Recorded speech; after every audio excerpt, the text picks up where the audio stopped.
Hello and welcome to the 49ers Plus podcast. I'm Al Moriello, and this is your source for the most objective 49ers discussion and analysis. And today we're going to be taking a look back at the first half of the season with the Niners on the bye, scheduled to play Tampa Bay 9 days from now as I'm filming this on Friday, November 1st. We're going to give out grades to each position on the offense, defense, special teams as well, discuss first half frustrations, then look ahead to the second half of the season.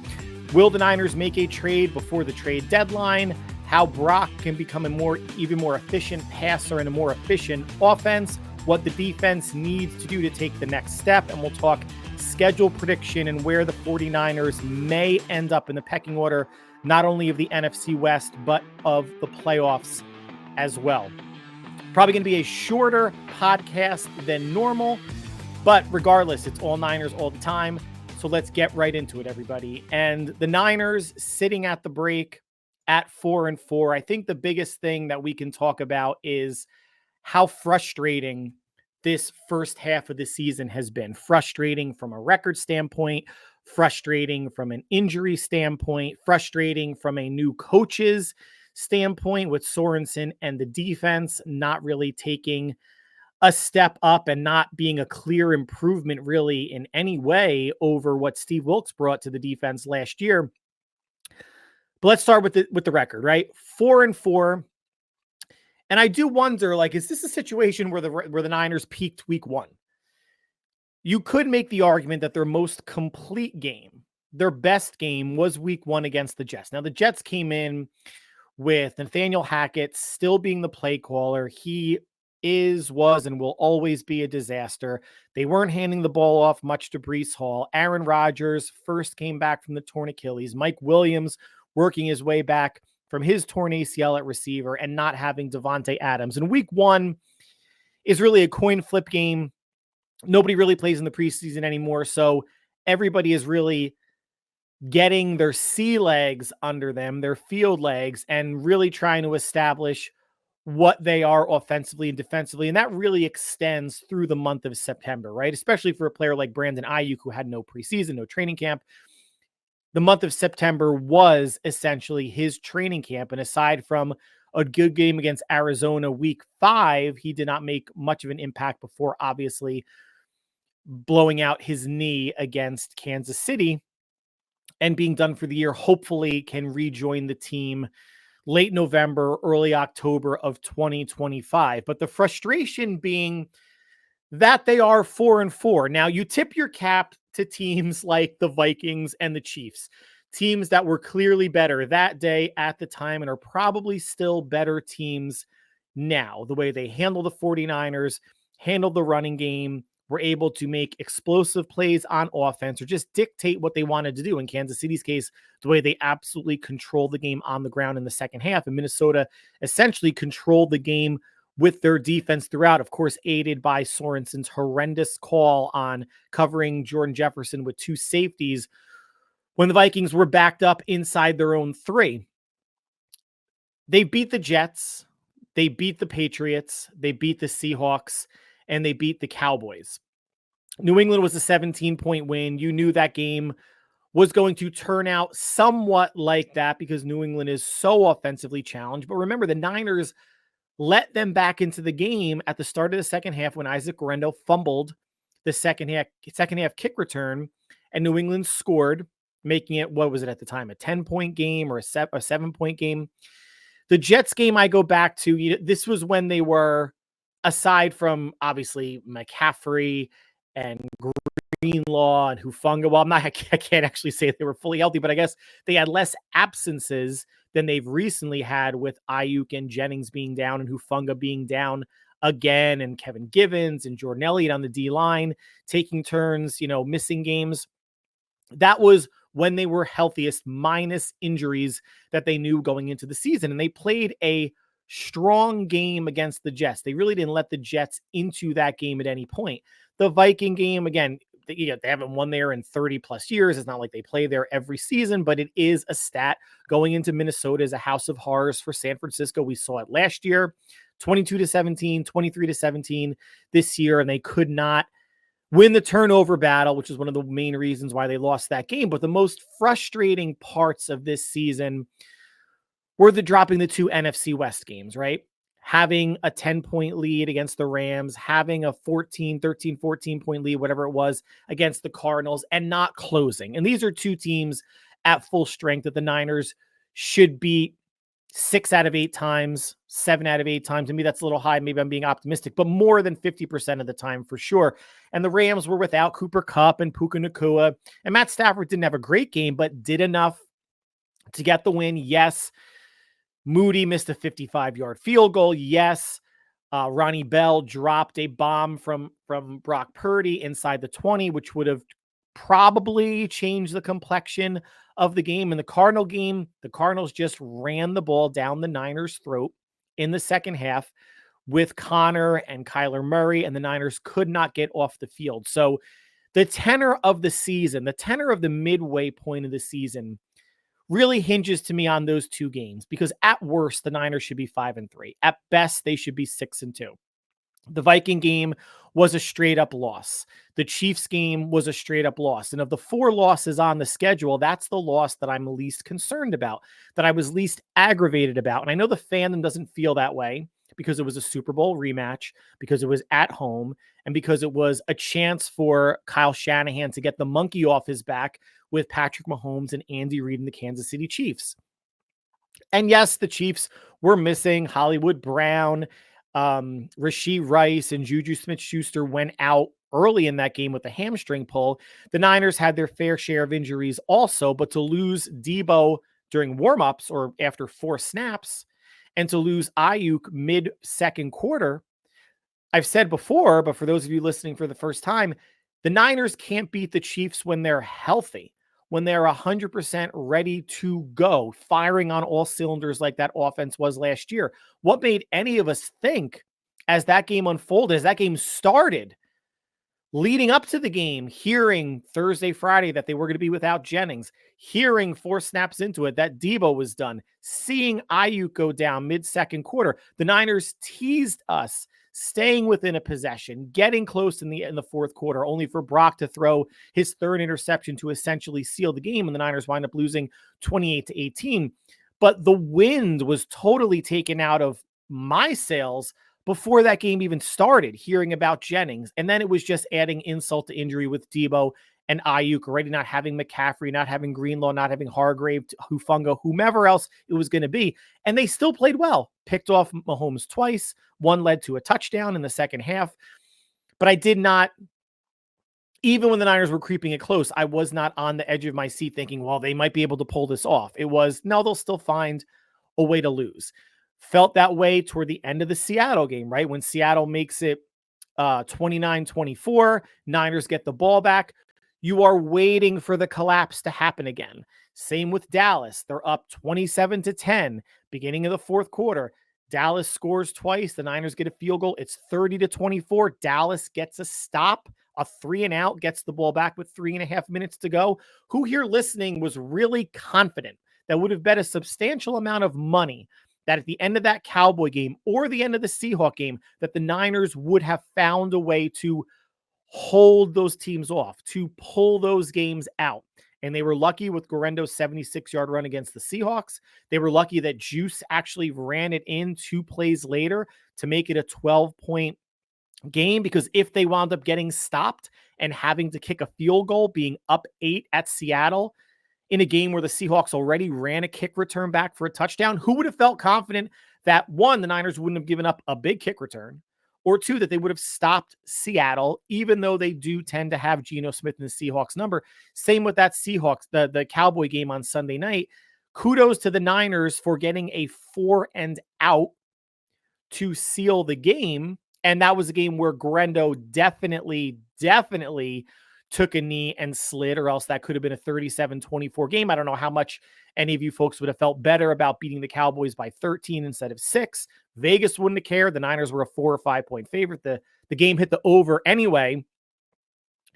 But it is optics and I guess perception. The Niners are an average team. They are a 4-4 team. But again, the tenor of being 5-3 or possibly 6-2 with those NFC West games, one, let's just not even take off the table, put on the table the fact how big those games are, being NFC games, being NFC West games. And now their backs are basically against the wall, having to maybe run the table in the NFC, but certainly run the table in the next 3 games against the NFC West to have a chance to win the NFC West and maybe better their seed from a 4 to a 3 or possibly a 2 if things really break right for them, although I highly, highly doubt that. But to be 5-3 or 6-2 at the break with the injuries going into the season with McCaffrey, Hufanga, and Greenlaw, the injuries during the season with Hargrave and Yetur Gross-Matos and Debo missing time and Jennings missing time and Ayuk being done for the year. Mason getting his shoulder banged up. There's been a lot that the Niners have had to overcome. Being above 500 by a game or two, I think as the fandom, we would feel, you know what? They're playing their asses off. Kyle and Nick Sorensen as a rookie defensive coordinator have been dealt a really shitty hand to start the season. And it was a very favorable front 8 versus a much tougher back 9 that the Niners are going to have to fight their way through. We're going to get there momentarily. 4-4 at the break is certainly better than 3-5, obviously. Niners started out 5-0 last season. We're 5-3. So at the 8-game mark, they are 1 game worse than where they were. And then that team went on an absolute tear and won 7 of their last 9 games to finish 12-5. I don't think they're going to do that. They have 9 games remaining again. I don't think they're going to win 7 of their last 9 games. And hopefully I'm not giving anything away for the prediction standpoint at the end, but the bye week is coming at a great time. Mason gets an extra week for his shoulder. Maybe McCaffrey comes back against Tampa and gets eased back into things. Greenlaw is not going to play against Tampa. He's going to be week to week. Maybe Gross-Matos comes back in maybe 2 weeks after the Tampa game and they can get healthier. And who knows what's going to happen with the trade, which we'll talk about in a little bit. So a frustrating first half of the season, but if you want to believe in curses or anything working against this team, there's always the Super Bowl loser hangover, right, as one thing, coupled with the Madden curse with McCaffrey being on the cover. So if you want to take any solace, and I know it's a silly thing to say that maybe the deck mystically was stacked against the Niners before they even stepped on the field, given those 2 things. And the Super Bowl curse, it's more a result of the number of games this team has played, but it hasn't hurt the Chiefs. It didn't hurt the Lions going from last year to this year. But then again, they haven't been good, outside of last year. So they don't have the wear and tear on the bodies. But one thing that we can, I think, look forward to is the draft class. And right now I'm going to give that draft class, before we get into grades, a solid B+. It's 8 games. We shouldn't get too high on it. There's no reason to get low. The only draft pick that they missed on was offensive guard Jarrett Kingston, who did not make the 53, and now he's with the Carolina Panthers last I checked. But Pearsall, in his first 2 games back from suffering the gunshot wound and being on the PUP list, has improved from the Chief game to the Cowboy game. Hopefully he just keeps taking steps forward, right? Dominic Pooney looks like a fixture at right guard and hopefully a Pro Bowler for years to come. Malik Mustafa has played really well, and they've integrated him more into the starting lineup, sitting down George Odom as the number 3 safety. Renardo Green has supplanted Isaac Yiadom as the second or third cornerback, depending on how you're looking. Well, the third cornerback, but the second outside cornerback opposite Charvarius Ward when the team goes to nickel. Isaac Guerendo has looked better. The Cowboy game, guys, is the game you should get excited about. What was it? 14 for 85 yards and a touchdown. Had a couple nice runs. Had another one taken back by a holding call by George Kittle. The one thing I would like to see more from Guerendo is, for a big guy, he seems to go down on first contact. Sometimes he's been bumped into people, bumps into his own lineman, and falls down. So contact balance for Isaac Guerendo isn't quite there yet. He's still a rookie. He hasn't really played in 8 games. He's gotten more play the last 3 games, but he has proven himself at the very worst, right, to be an adequate number 3 running back for this team when McCaffrey comes back. And he's a player that could be running back 2 next year, because there's no guarantee that Jordan Mason re-signs as an exclusive rights or a restricted free agent. I forget which one he is. The Niners just can't tender him the lowest, the vet minimum and for him to come back, he would have to take a deal like Juwan Jennings, a first round. They're not going to put a first round tender. They might put a second round tender on him, but that would be about $2.5 million for 1 year, which they are $55 million under the cap as of right now for 2025. But do they want to invest $2.5 million in a backup running back? Do they maybe try to extend him for 3 years at, maybe 3 years, $4.5 million? Mason will have suitors, but it's going to be interesting to see what the Niners do with him and how much they are willing to pay for his services. And these last 9 games can go a long way to see how much separation there's going to be come December between Mason and Guarendo as we're looking forward to 2025. Jacob Cowing was good in some spot duty against the Chiefs, right? Catching a bomb, having an end around. He is a dynamic player that can't find his way on the field because Kyle still doesn't trust him. And with Jennings coming back, there's going to be less opportunities for Cowing to be on the field. Adequate punt returner. He's fumbled one this year, I think, right? Got it back. Slipped a couple times. Still fielding balls inside the 10, which, Coach Schneider, what the hell are you doing with that? But at least maybe for now, he's found his niche as the punt returner, as receiver, at best receiver 4, right? I mean, he should be getting snaps ahead of Conley and Ronnie Bell, but if the Cowboy game was any indication, Bell is still getting more snaps ahead of Conley. Shanahan, I guess it is a trust issue, and I guess you trust the veteran who hasn't looked great against the rookie who hasn't shown all that much because you're not giving him opportunities to show all that much. So a solid B+ for the draft class as of right now. Tatum Bethune, also don't want to forget about you, 7th round pick, making the roster, not seeing a ton of playing time outside of special teams, but he's another player along with D. Winters and Jalen Graham coming back to the team after a short stint on the Commanders practice squad, who could be in line for fighting for a starting spot next year if Greenlaw doesn't return. But let's give out some grades. Let's start with quarterback. Brock, I'm going to give a solid B to. He is not on pace in terms of the touchdown interception ratio to where he was last season. He is on pace for, I guess, once again, breaking a 49er single season record for passing yardage, pushing the ball downfield quite a bit. We've talked about air yards. He's leading the league in air yards per completion and or air yards per attempt, but that's not where the Niners need to be offensively. In the second half of that Cowboy game showed that a more efficient offense, a more short to intermediate passing game is what suits the Niners, I think, better for maybe the personnel that they have, considering they were missing Ayuk and Jennings last week, and they've been missing, and they'll miss, obviously, Ayuk for the rest of the season.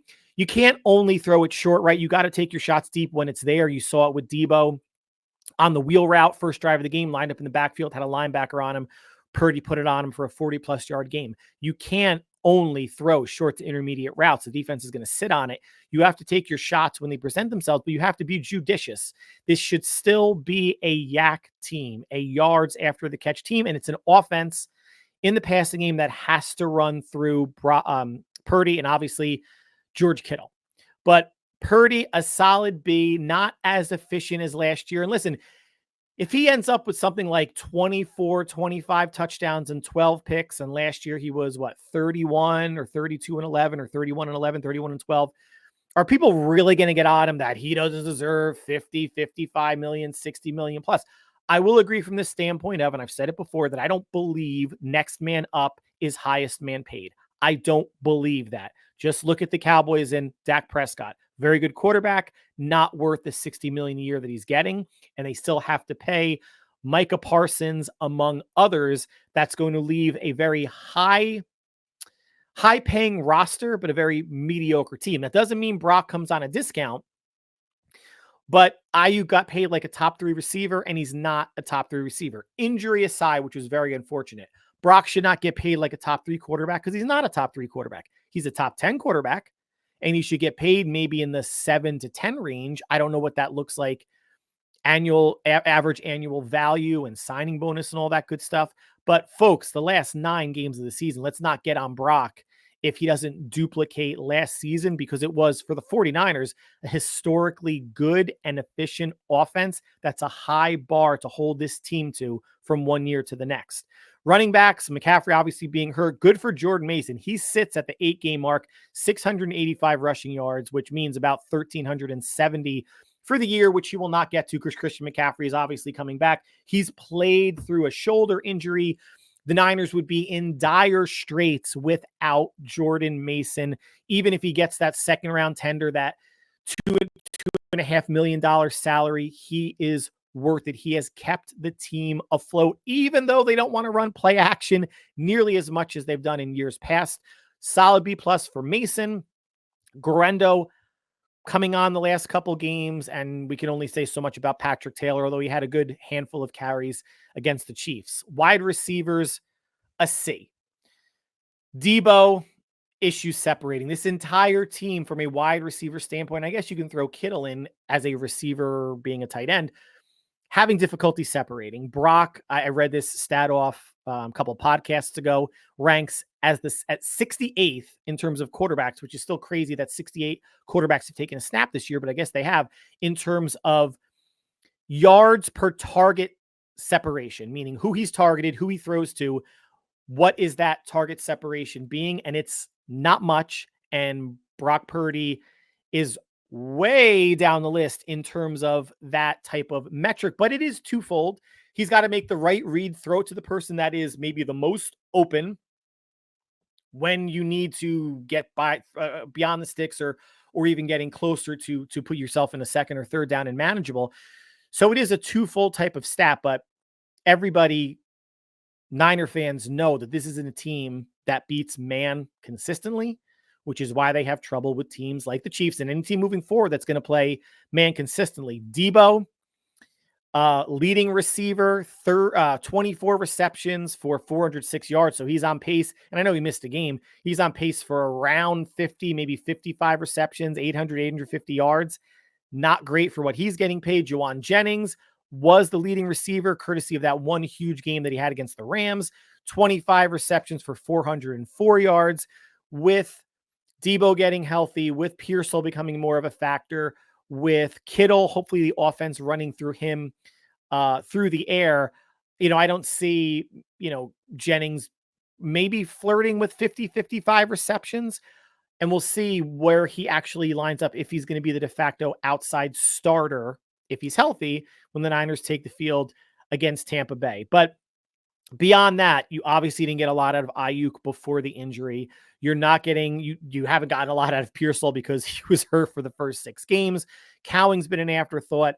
Conley, only one reception on the season. And Ronnie Bell, I think we all want to see off the roster. So a C right now due to injuries and circumstance, but also self-inflicted, because this isn't the Yak team of old, and this is not a team that's beating man. So Kyle's going to have to way to scheme up getting his receivers open, and they have a better chance of getting open short and intermediate to deep versus deep, because outside of Cowing, they don't have a burner. Tight ends a B+. Kittle's having a great year. 40 receptions for 503 yards and 6 touchdowns. He had 65 receptions all of last year, so he's on pace to best that and get around 1,000 yards. Again, this would be an A for me if they had any semblance of a tight end 2 or tight end 3 in Eric Saubert and Jake Tonjes. Saubert was in last game. The biggest impact he made was a holding call on the touchdown pass that Purdy threw to Debo down the right sidelines. That got called back. A better blocker than a receiver, but when you have Eric Saubert with 4 receptions for 67 yards on the season, and Jake Tonjes with a 0 stat line, it tips your hand every single time you come out in a multiple tight end set, because the defense knows, 1, it's either a run, or 2, anybody not named George Kittle as a tight end is not getting the ball. But Kittle, resurgence, any misinformed fan saying, oh, we could, try to trade Kittle, see what you can get for him, or Charvarius Ward or anything. Guys, Kittle's going to get extended. Kittle's going to be on this team for 10 plus seasons. He is the only tight end Shanahan trusts. He's the only tight end that Shanahan wants his quarterbacks to throw to. He is still a very good, if not the best all-around tight end in the league. And an extension will lower his cap hit significantly in a year, 2025 and beyond, where they do need to lower cap hits. And the O-line, a B. Trent Williams might not be playing as well as he was last year, but he's still a top 3 tackle. Aaron Banks is his average to slightly above average self. Jake Brendel, much maligned, was one of the top 5 rated offensive players for the Niners against the Cowboys. You did not hear his name during the game at all, so that was good. Dominic Pooney has stabilized in some ways the right-hand side of the line. And I think Colton McKivitz, while a weak spot on the line along with Brendel, I don't think is nearly as bad as the fandom has made him out to be. I think the Niners are going to address offensive line in the draft and or free agency in 2025. So whether it's a swing tackle or competition for McKivitz is going to be coming in next year, and they're going to be losing Aaron Banks to free agency. There's no way they're going to pay him whatever the market dictates he's going to get, because you can get someone for half the price or a quarter of the price and really get comparable production. But you want better production than Aaron Banks. You just don't want to settle for cheaper and the same. Cheaper and better would be awesome, like a Dominic Pooney, but that Pooney is the anomaly, right? Look who this regime has drafted: Mike McGlinchey, Colton McKivitz, Spencer Burford, Nick Zakiel. These are not exactly household names or household starters. And actually, it's only McKivitz that's a starter, and that's kind of de facto because they really haven't brought in anybody that can unseat him, nor have they really tried. But the line has been they've been pretty consistent. They've kept Brock upright for the most part. Brock's mobility helps that a ton. He's only been sacked 15 times in 8 games, so that's less than 2 sacks a game. But Brock's mobility is a big reason why. The line is not a strength. It's not a weakness either. But I think it's been a consistent force to help Brock go over 2,100 passing yards and Mason to be over 685 by himself. But as a team, 1,272 rushing yards on the year. They're on their way to over, 2,300 rushing yards for the season. Now let's transition to the defense. D-line is C. The front 4 is not getting there with any sort of pressure or regularity. And if you've been listening to the podcast, you know that I'm not a huge fan of QB pressures. They're a stat, but not one that I put a whole lot of stock into. Sacks as a team, they have 20. So they're a little bit off pace where they were last year. I believe they had 47 sacks, which, crazy enough, is the same number of sacks they had in 2019 with that very highly regarded front 4 of Armstead, Bosa, D Ford when he was able to play, and DeForest Buckner. Bosa's leading the way with 3.5 sacks. Kevin Givens has, or 4.5. Kevin Givens at D tackle has 3.5. Sam Okawanu has been a really great find, and hopefully someone that gets more extended playing time this season. He was actually playing like the Charles Omenihu, Yetur Gross-Matos role in their NASCAR package when they have, they bring in an extra pass rusher. So it's Floyd and Bosa outside, Sam O inside with Malik Collins at defensive tackle. Leonard Floyd hasn't been as much of a factor as the fandom and probably coaching staff would have hoped. 3 sacks, still have 9 games to turn it around, but I think it'll be tough for him to get to his 9 or 10, whatever he's had a streak of, 3 or 4 years running. And Malik Collins, I think, has been a good addition via trade. 3 sacks, a good run stuffer, a force inside along with Givens and Jordan Elliott and Evan Anderson, who was recently elevated from the practice squad to the active 53-man roster. The run defense hasn't been fantastic. That's more than just a D-line thing. The pass rush hasn't been fantastic. That's really just a D-line thing. The way Nick Sorensen plays defense, it's really rush 4 95% of the time. And sometimes if he sends someone like Jair Brown, he's dropping a lineman out. So it's still a 4-man rush, even when it looks like a blitz. So the defensive creativity in the pass rush isn't there yet. I don't foresee it. I don't foresee them flipping a switch unless they bring someone in via trade, and they have up until, I believe, Tuesday, election day, to do that. Linebacker play is a solid B. It will be higher if Fred Warner was getting any sort of help, right? Fred Warner should be in consideration for Defensive Player of the Year. He will not get it because that is usually a stat-related, it is a stat-related award, but it's a sack-related award. It's going to go to a defensive end, or if there's a cornerback out there, it has some unworldly double-digit interceptions, multiple return for touchdowns type of year. Fred Warner obviously playing at an all-pro level, the top inside linebacker in the league, but not getting a lot of help from Devondre Campbell or D. Winters.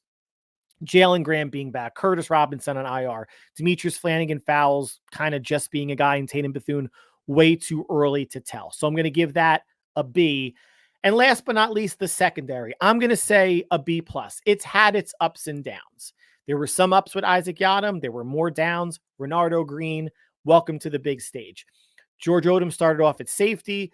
Malik Mustafa supplanted him, had some, rough couple games being indoctrinated to the NFL, but has become a force when he's not being run over by Patrick Mahomes in terms of a tackler, a better coverage safety than I think any of us really thought coming out of Wake Forest. Jair Brown has had some moments, again, ups and downs as well, but I think as this unit plays together more, and maybe B+ is high, maybe it's a B, but I don't think it's any lower than a B. But as we get into the second half of the season, Ward, Lenore, and Green as your top three corners, and you still have Yiadom and Rockison and Darrell Luter, and you only have three safeties on the roster, the two starters and George Odom.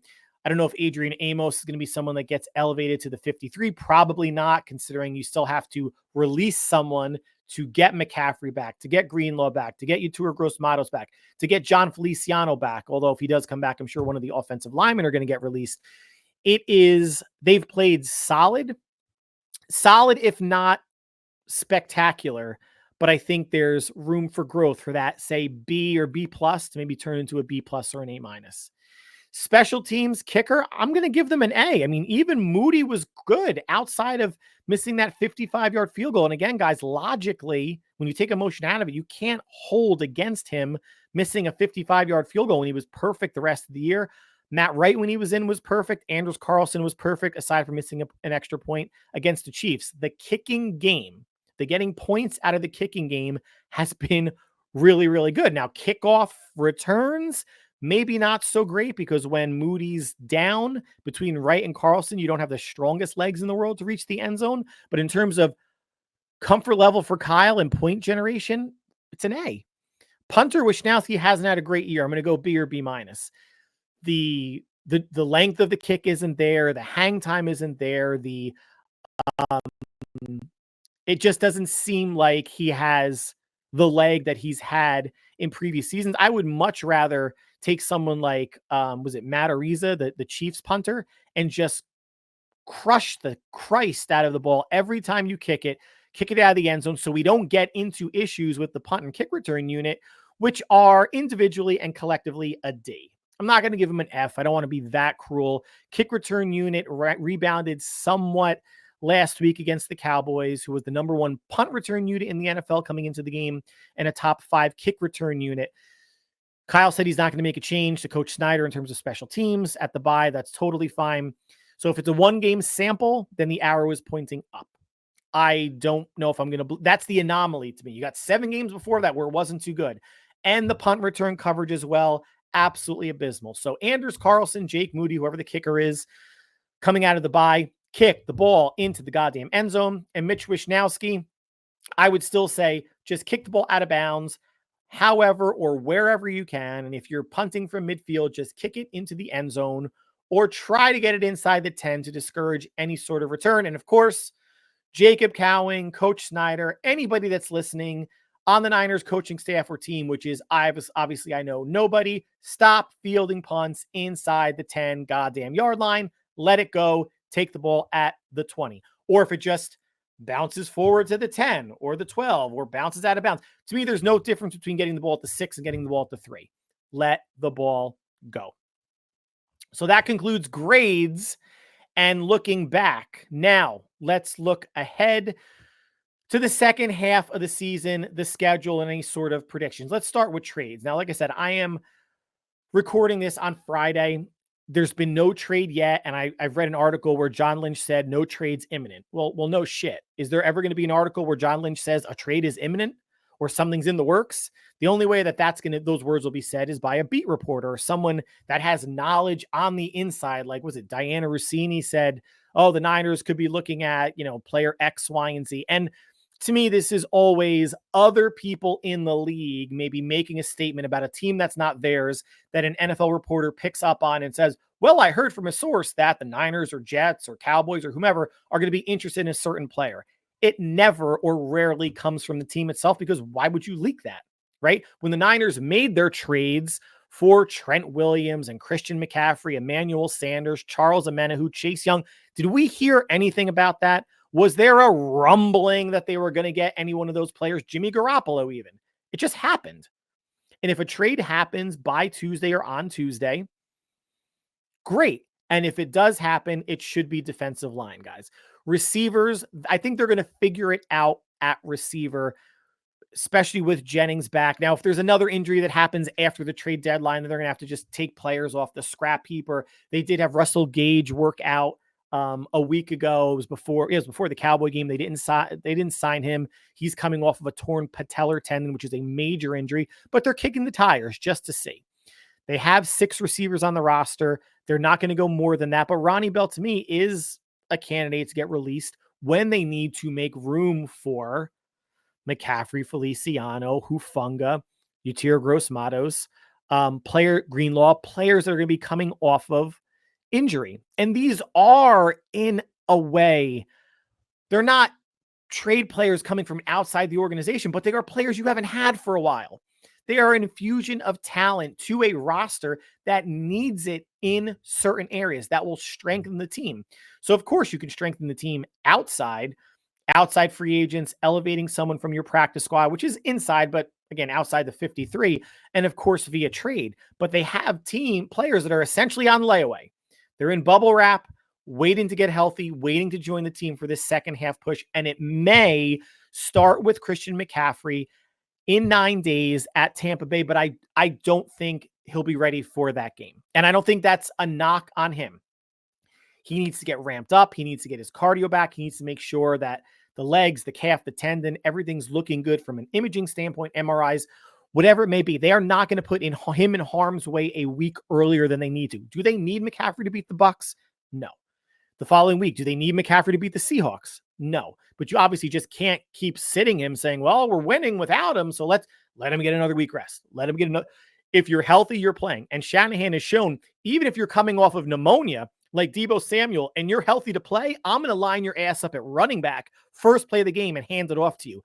I will Cobra Kai your ass. I will show you no mercy. You're ready to play, you better play. But the exception is going to be McCaffrey. Shanahan has said the words, and I want to see if he puts it into practice, of easing McCaffrey back when he is a full go to play in games. He should not be getting 20, 25 touches a game. I don't even know what his snap count would look like. And I think that's probably a better predictor of what he's going to be. He was playing a whole lot of snaps. He should probably be playing at least, right, half the amount of snaps he would play that he was playing last season. Rough estimate. If he's playing 55 offensive snaps, maybe he's 20, 25 to ease him back in. And then you give him another 5 snaps the next game, another 5. I'm just making the math easy for my simple brain. But he should not be rushed into it. But the reinforcements are coming. And I think all of us would be excited if it was an outside reinforcement, because we know what the Niners have. Will Gross-Matos help the pass rush? Maybe, but he wasn't doing a great job before he got hurt, right? So someone outside, Zadarius Smith, bring Chase Young back, Azeez Al-Jilari from the Giants. Their season's over, and hopefully the Giants lose again this week to absolutely, totally end the season for them, even though we all know it's over, that maybe they want to unload him for, a 4th, 5th, 6th round pick, whatever it may be. The Niners do need help, and they are getting help, but it would just be cool and something fun to talk about, because whoever they bring in is obviously someone that's going to help the team, not be a bench warmer. In terms of, before we get to the schedule, any sort of we're not going to call this a prediction. I think I wrote down on the bottom banner like a hope. So my hope is that the Niners embrace the very dirty word, the dirty adjective of efficient as it pertains to Brock Purdy. When Brock is an efficient quarterback, that means they are not pushing the ball downfield as much. Purdy's air yards per attempt, air yards per completion last year were nowhere near what they are this year, which is top of the league or close to it in both categories. And they have not been nearly as explosive an offense doing it. They are missing pieces. They're missing McCaffrey, which is a huge piece, a huge chess piece for Shanahan. I get it. And I said earlier that you can't just throw, at least I believe I said earlier, maybe it was on another podcast, you just can't throw short to intermediate passes all game long. The defense is going to sit on that. So you have to take your shots when they're there. You have to be judicious and you can be aggressive. But I think the thing with Brock is he has a gunslinger mentality, but he doesn't have a gunslinger's arm. So the pushing the ball down the field, whereas he hasn't put in arm's way, right? What people are going to mock is he didn't put enough air on it for Kittle against the Chiefs to get a touchdown. Didn't put enough air on it to Cowan against the Chiefs to get enough to get a touchdown.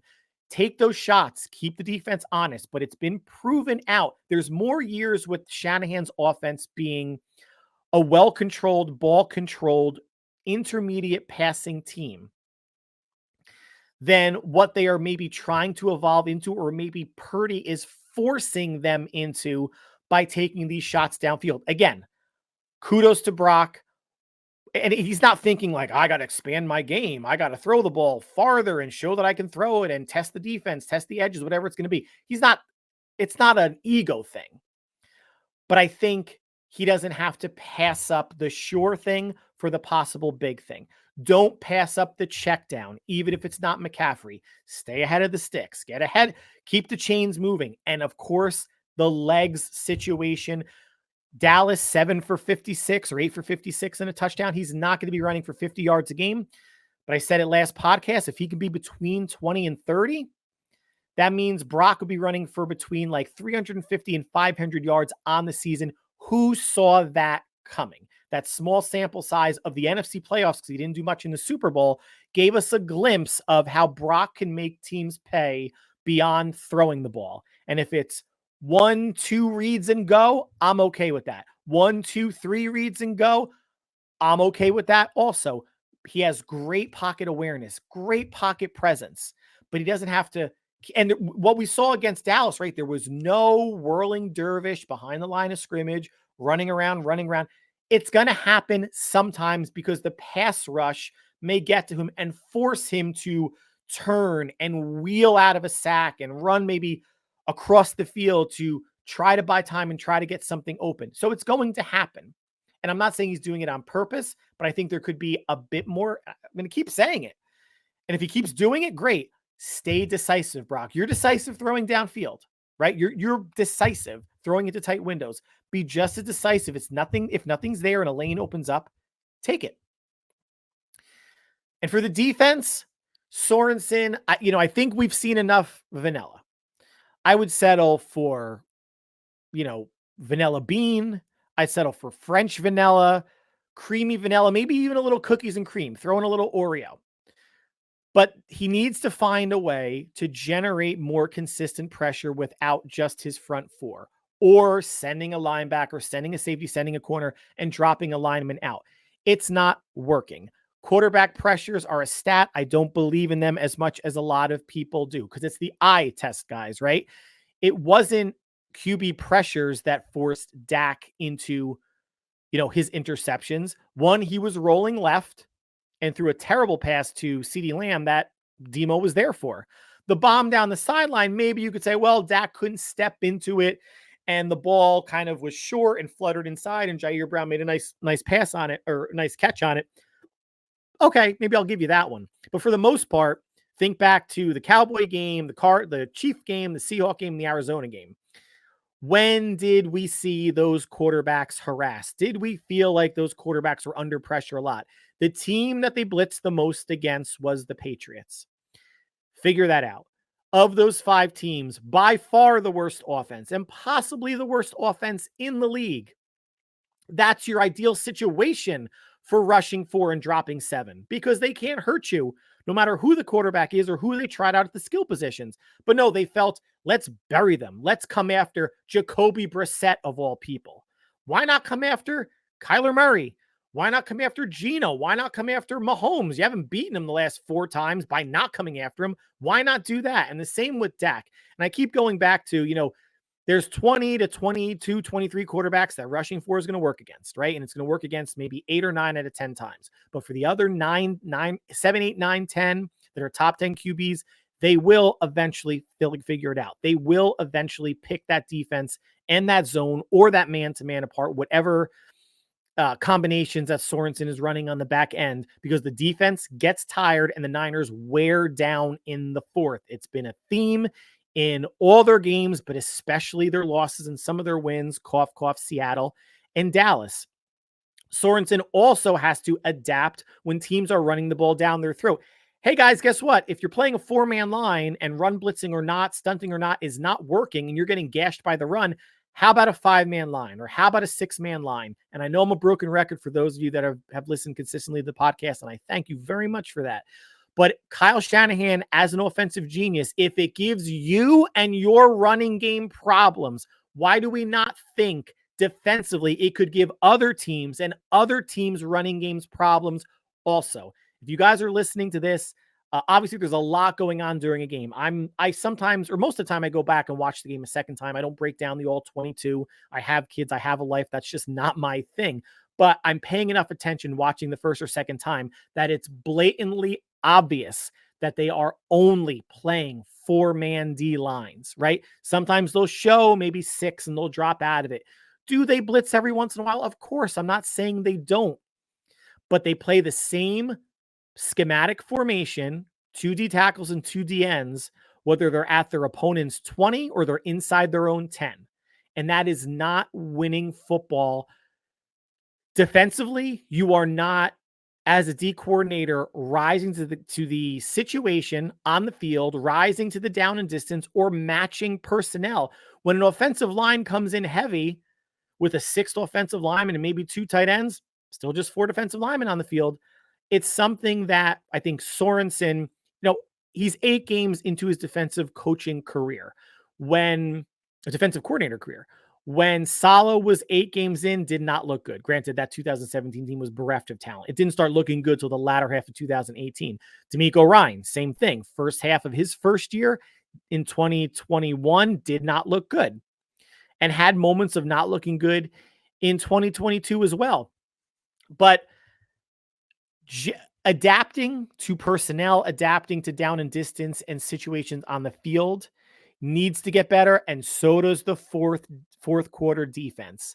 Close to last in the NFL in points allowed in the fourth quarter, whereas under Steve Wilks last year, it was first. There's a lot of things that people can say about Steve Wilks, and a lot of them, not all of them, but a lot of them very well may be true.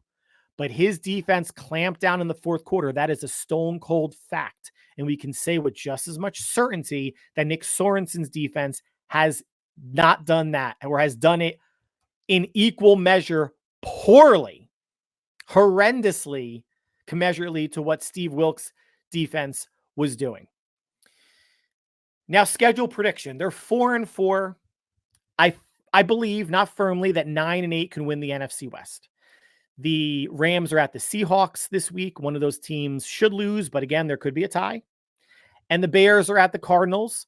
Cardinals sitting at atop the NFC West right now, 4-4 on virtue of the tiebreaker over San Francisco. Rams are at 3-4 with the win against Seattle. They could jump up, potentially leading the NFC West, since the Niners are on a bye.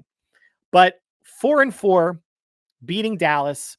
9-8 could win the West. I think 10-7 is a better, well, of course, right? Is a better chance of winning the West at 10-7 than 9-8. If people are going to complain about, oh, I don't give a shit, this team sucks, they're 12-5 last year, they're going to be 9-8 and 10-7 and win the West, what is that going to do? It's going to get you a home game, moron, right? It's going to get you a home game, maybe against the Commanders or the Eagles or the Cowboys or whoever does not win the North, whether it's the Vikings or the Packers. The Lions are probably going to win that, and no one outside of the winner of the South, probably the Falcons, is going to make the playoffs. And same with the West. If you don't win the West, you're not going to make the playoffs. But it gets you a home game. It gets you a ticket to the dance. The Niners are perfect at Levi's Stadium in the playoffs. You get a win there, then you go on the road in the divisional round. Maybe you luck out and it's a team like Atlanta that you have to go to.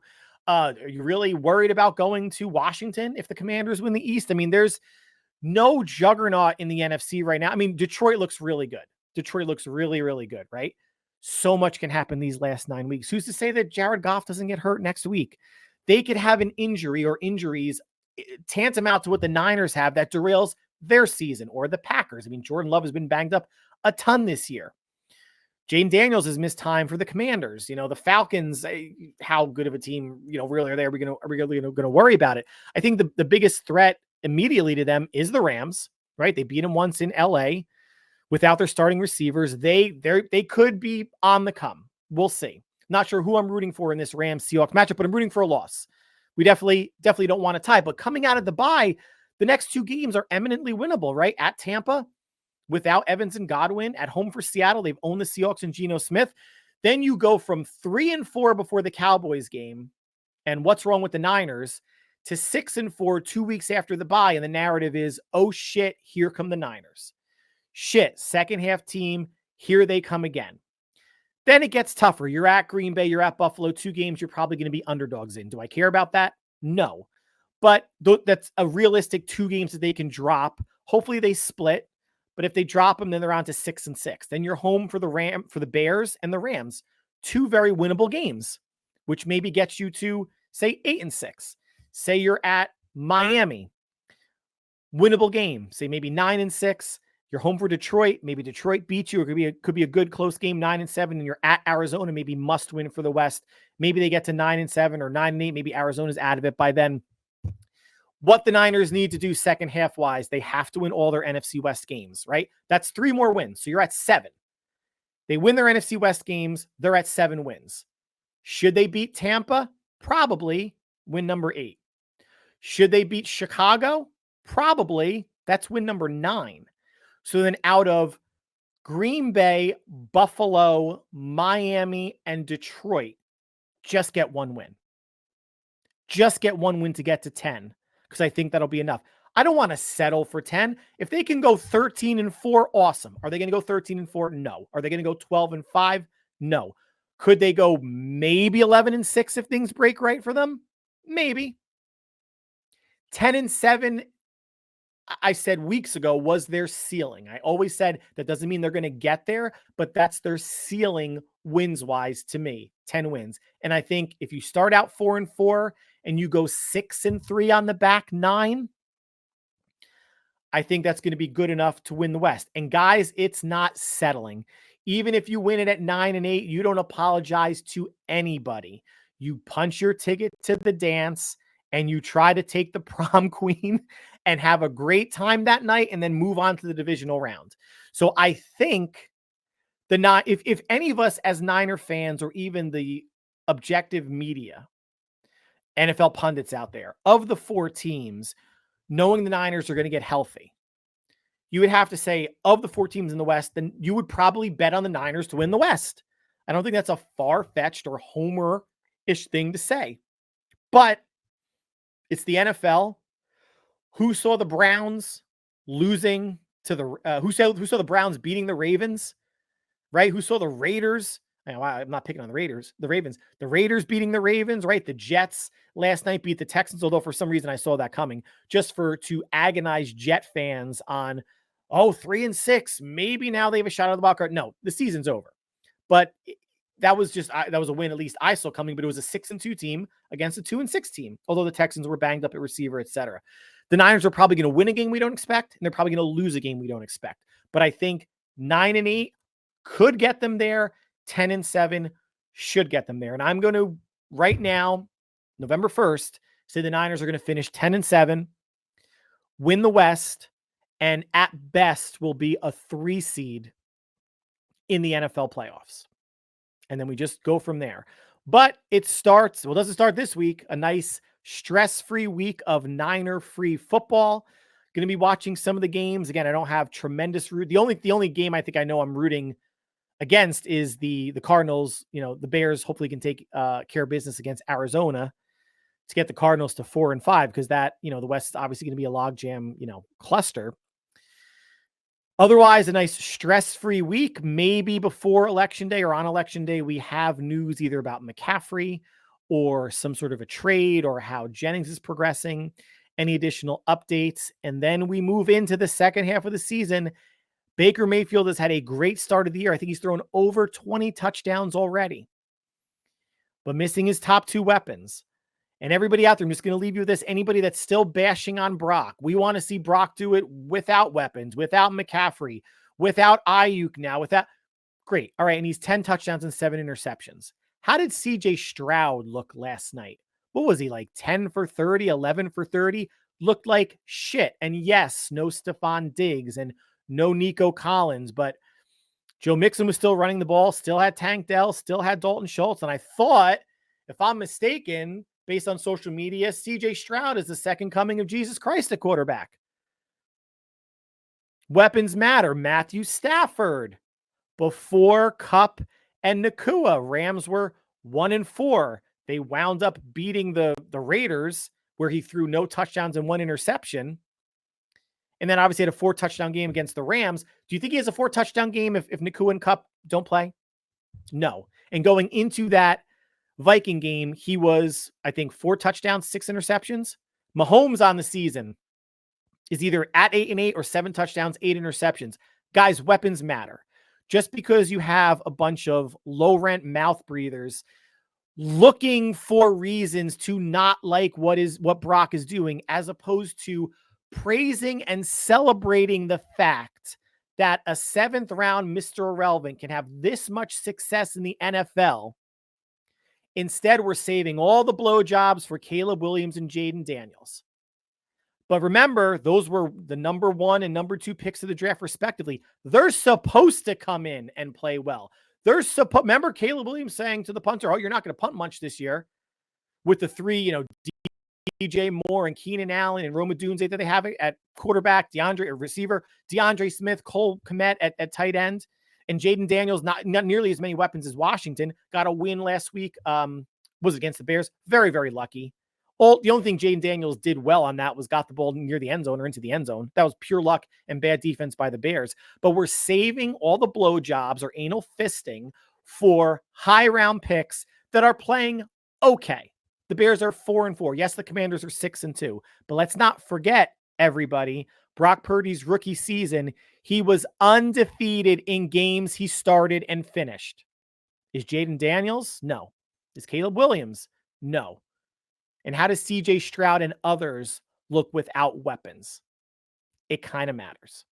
So that concludes the podcast for this week. Like always, I want to thank you for taking time out of your busy schedule for making us part of your listening routine. The next podcast will probably be Tuesday or Wednesday. I just want to get the trade deadline and maybe even the election behind us before, I start diving into breaking down Niners at Tampa. And again, just from a news standpoint, if I wait till Wednesday, we'll definitely know for sure what the Niners did or didn't do from a trade standpoint. Hopefully more things from an injury or health standpoint shake out in the 49ers' favor.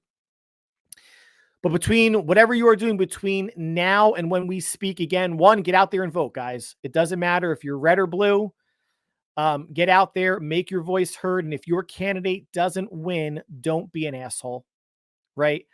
Don't be, let's draw the sports analogy. And the stupider one is when teams win the championship, fans in that city set things on fire. I think in Los Angeles, after the Dodgers beat the Yankees 4-1, fuck you, Yankees. After they beat the Yankees 4-1, someone set a bus on fire in Los Angeles. Like, you're that happy, you have to resort, like arson is what comes to mind. So I can almost understand in a weird way rioting if you lose. Like, shouldn't Yankee fans be rioting after how bad that fifth inning was? Shouldn't they be torching the stadium or whatever? But no, it only happens in sports when you win, which is stupid. But January 6th, 4 years ago, was a terrible look for this country. I don't care how anybody spins it. It's unspinnable. It was I'm not going to use the phrase threat to democracy because I think that's overblown as well, but it's never happened in the history of our country. It was ridiculous. People got hurt. People died. An election for president of the United States is an election for the most powerful office in the world. It matters. Like what Bosa said in the press conference, after showing his hat at the end of the Sunday Night Football game against Dallas. I'm not going to say anything more other than it's an important time, and it certainly is. Get there, make your voices heard on November 5th, and then do yourselves a favor and me a favor. Whatever happens afterwards, shut the fuck up. That concludes the podcast, guys. No matter what you are doing, though, still be happy, healthy, and safe, and we will talk soon. Take care.